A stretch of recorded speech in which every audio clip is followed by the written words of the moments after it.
I'm Amanda, and welcome to the Hot Plate. Today we're going to be getting steamy in the kitchen making mussels.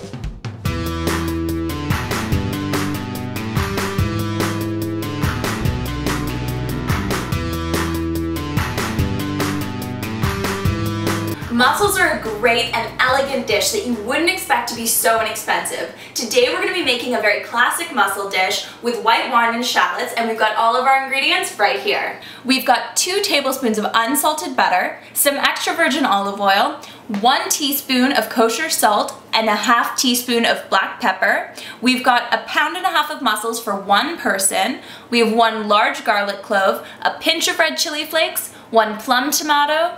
We've got 1 shallot, 1 lemon, a ½ cup of white wine, and a handful of parsley. Because mussels are usually cultivated, they're becoming easier and easier to find. While I'd recommend trying to find them in a fish market, grocery stores often carry a great portion bag for 1 to 2 people, depending on whether you're using them for a main course or an appetizer.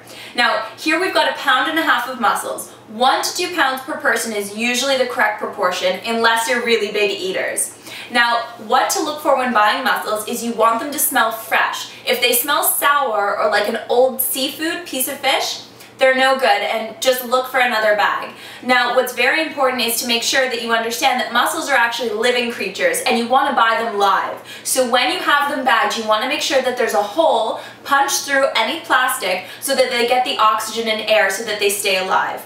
You'll start to get that fishy smell if any of them die, which means that you want to make sure that you buy the bag of mussels on the same day that you're going to be cooking them. Once you're ready to prepare your mussels, it's time to clean them. Now, to do that, you want to put them in a colander under cold running water and scrub them. The next thing that you're going to need to do is to debeard them. Now, debearding mussels isn't hard, and you don't need to necessarily do all of them, but you have to check all of them. Now, a beard is just the strands of fiber that come out from the side of the mussel, and that's what allows them to cling onto rocks or posts underwater. Now, we want to take that out because it's going to be really tough when they're done cooking. So all I'm going to do is I'm going to grab onto it and pull it out. Now that we've got our mussels all debearded, we're going to move them to the side and start working with our other ingredients. We're going to start by cutting our shallot. Start by trimming off both ends of the shallot. Then we're going to be making a careful slice lengthwise so that we can peel off that outer layer of skin.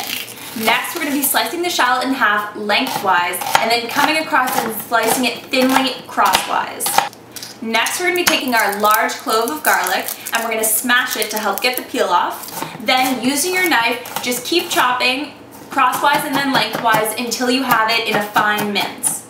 Next, we're going to be taking our plum tomato, removing the ends, slicing it in half, and then again slicing it lengthwise into thin strips and then crosswise again until you have a nice fine dice. Now that all of our ingredients are prepped, we're going to be giving you the next steps from the stove. Make sure that you start by using a pot that's large enough so that the mussels have room to expand. Then we're going to be heating our butter and our olive oil over medium heat. Add your shallots, add the garlic, and add your tomatoes and stir. Then we're going to be stirring in our chili flakes. And then we're going to be stirring in the salt and pepper. Now keep stirring while you see all of those beautiful flavors caramelizing. Next, we're going to be pouring in our white wine, then turn the heat up to high and bring it to a boil.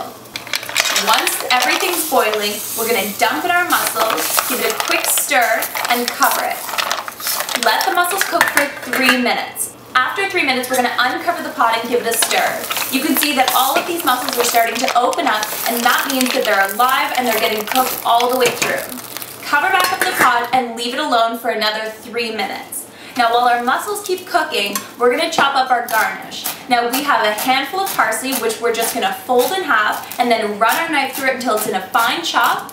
Our mussels are now finished cooking, so we're going to take off the lid and we're going to add our parsley. Next, using a zester, we're going to zest in the yellow outside skin of the lemon. We only want about 1 teaspoon of lemon zest. Give it another quick stir and we're ready to serve.